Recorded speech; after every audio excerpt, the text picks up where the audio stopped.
এই কোরআনের ছোট্ট সূরা, এর চাইতে ছোট সূরা তো আর কোরআনের মধ্যে নাই। قل هو الله احد আছে না? আল্লাহু সামাদ لم يلد ولم يولد ولم يكن له كفوا احد।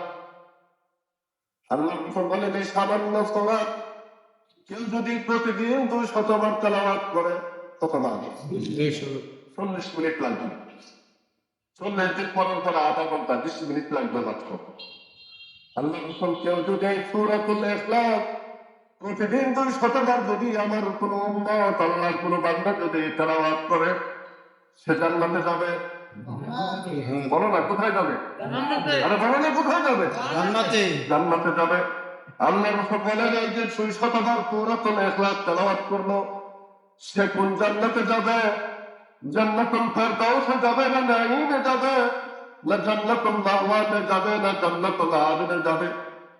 কোন বালাখানায় থাকবে, কোন অট্টালিকায় থাকবে, কোন নদীর পারে থাকবে? দুধের নদীর পারে না মধুর নদীর পারে? তার বাড়িটা কেমন হবে, তার বাগান কেমন হবে? সে যে জান্নাতে থাকবে গোটা জান্নাত আল্লাহ রাব্বুল আলামিন মরণের আগে এই চোখ দিয়ে তাকে দেখায় দিবে। ছোট্ট সূরা প্রতিদিন 200 বার কেউ যদি তেলাওয়াত করে সে যে জান্নাতে যাবে, এই জান্নাত এই চোখ দিয়ে দেখা জান্নাত কি দেখা সম্ভব এখন? এই আমল কেউ যদি করে আল্লাহ বলেন মৃত্যুর আগে সে জান্নাত দেখে আর পরে বলবে। হুসাইন আহমদ মাদানী আমার বাজানের পীর, ওনার বাবা ছিলেন সৈয়দ হাবিবুল্লাহ। সৈয়দ হাবিবুল্লাহ পীর ছিলেন ফজলুর রহমানগঞ্জ মোরাদাবাদী। তিনি আমল করতেন, ইন্তেকালের 8 দিন আগে বেহুশ হয়ে গেছেন। যেদিন মারা যাবেন এদিন হুশ মিছে উঠে বসছেন, ওইটা বসে গেছেন না, আপনি বসে বলতেছেন যে এই জান্নাত, এই তো জান্নাত, এই তো জান্নাত, এই তো জান্নাত। ওনার সামনে চতুর্দিকে জান্নাত। খাজা মামসাদ দেনওয়ারি, মামসাদ আমাদের কুতুরখানা ছিলেন, চিশতিয়া তিনতলার একজন পীর ছিলেন। উনি মারা গেছেন। মারা যাওয়ার পরে ওনার এক মুরিদ ওনার পাশে বসে কাঁদতেছে আর পীর সাহেবের জন্য দোয়া করতেছে। আল্লাহ আমার সাহেবকে তুমি জান্নাত দিয়ে দাও, আল্লাহ আমার সাহেবকে তুমি ক্ষমা করে দাও, আমার পীরকে তুমি জান্নাত দিয়ে দাও। দোয়া করতেছে, স্বাভাবিক দোয়া করবে। মামসাদ দেনওয়ারি মারা গেছেন, ওনার মুরিদ ওনার পাশে বসে কাঁদতেছে, ওনার জন্য জান্নাতের দোয়া করতেছে। দোয়ার মাঝখানে মামসাদ দেনওয়ারি আবার জীবিত হয়ে গেছেন। আবার কি হয়ে গেছে?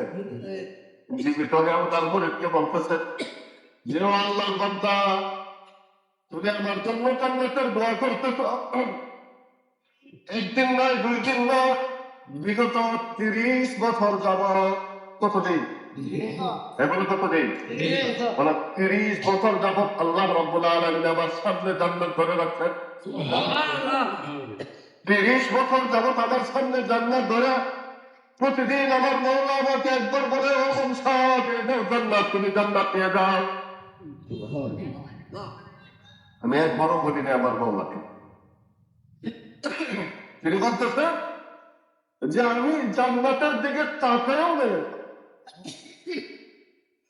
30 বছর যাবত তুমি আমার জন্য জান্নাতের দোয়া করো, এটা হলো আরেক কথা।